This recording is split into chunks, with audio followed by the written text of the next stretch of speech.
Hello বন্ধুরা, সবাই ভালো তো? মাই লাইফস্টাইলে সবাইকে জানাই স্বাগতম। আশা করি সবাই খুবই ভালো আছে, আমি খুবই ভালো আছি। তো আজকে সকাল সকাল বেরিয়ে পড়েছি রাস্তায় একটা জায়গায় যাওয়ার উদ্দেশ্যে। তো অটো মশাইয়ের জন্য দাঁড়িয়েছিলাম, যেহেতু সবার বয়ফ্রেন্ড আছে, বর আছে, সবাই বরের বয়ফ্রেন্ডের অপেক্ষা করে, আমি অটোর জন্য অপেক্ষা করছিলাম। করতে করতে এখন ভাবলাম অনেকটা লেট হয়ে যাচ্ছে, এখনও তো অটো এলো না, একটু নিজেকে একটু দেখে নিই। দেখছি যে মোটামুটি ভালোই লাগছে, একটু ভঙ্গি ভাঙ্গি করছিলাম। তো কে কোথা থেকে ভিডিওটা আমার দেখছো একটু কমেন্ট করো, শেয়ার করো, শেয়ার করো, সাবস্ক্রাইব করো। কেউ করছো না তো আমি বলছি করে দিও যদি ভালো লাগে তো। তারপর দেখতে দেখতে ভঙ্গি করতে করতে চলে এলো অটো আস্তে আস্তে ভাবছি যে ট্রেনটা পেলে হয়, কারণ অনেকটাই লেট হয়ে গেছিলো। তারপরে ঠিকঠাক টাইমে আমাদের পৌঁছে দিয়েছে, আর মাত্র হাতে 1 মিনিট ছিল। তো 1 মিনিট থাকাকালীন সঙ্গে সঙ্গে ট্রেনটাও চলে এলো। ট্রেনে দেখছিলাম খুবই ভিড় রয়েছে, এখন ভাবছিলাম যে উঠতে পারবো কি না। উঠেও গেছিলাম, উঠে যাওয়ার পর নেমে গেছে, ভিড়ের কারণে ভিডিও করতে পারিনি। তবে টোটোতে উঠে গেলাম, যেহেতু আমাদের আজকে এক্সাম, সেই কারণে যাচ্ছি কলেজে।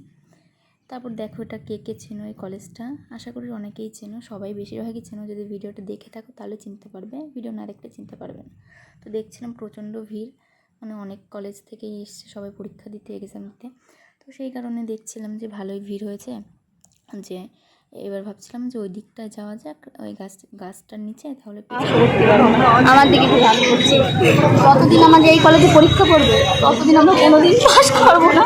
এই কলেজে প্রত্যেকবার পরীক্ষা দিতে মাসে মাসে। ঠিক আরে তোরা কোন জায়গায়, আরে কোন জায়গায় সেটা তো বল। কি মানিস রাস্তা রাস্তা চিনি না তোমার কলেজ। এই সিবি না কি বললো, সিবি সরস্বতী।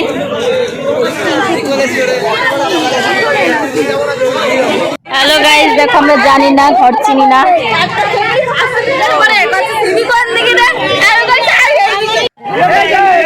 হাই কর, বল, তারপরে কিছু বল, বক্তৃতা দে।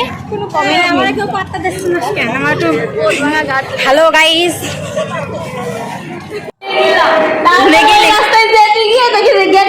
দেখি কি পাল্টি খাচ্ছে। আর কিছু কবি না, নিয়া গ্রাস সাথে নিয়া। আসসালামু আলাইকুম। আসসালামু আলাইকুম। ওয়ালাইকুম আসসালাম। কত জন?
একবারে যাই, দাঁড়াবো না, স্টেশনে দাঁড়াবি, মনে আমাদের রিপোর্ট দিতে লাগবো আজকে, কালকে ডাক্তার দেখাবো।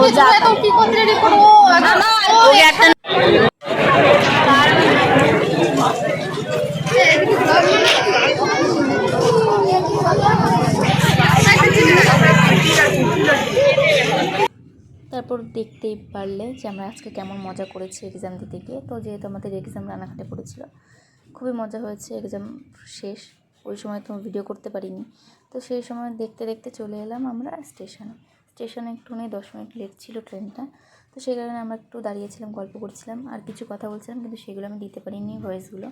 একটাই কারণ একটা লোক একটা লোক, অভদ্র লোক, খুবই বাজে ভাষায় কথা বলছিল ফোনে, কার সঙ্গে জানি না ঠিক। তো বাজে ভাষা দিচ্ছিল, সেটা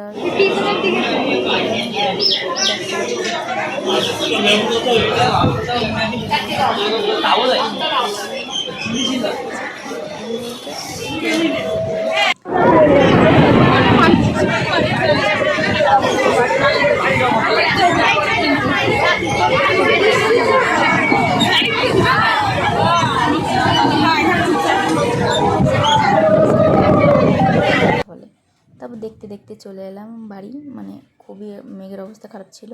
তো টাটা, কেমন লাগলো ভিডিওটা সবাই জানিও।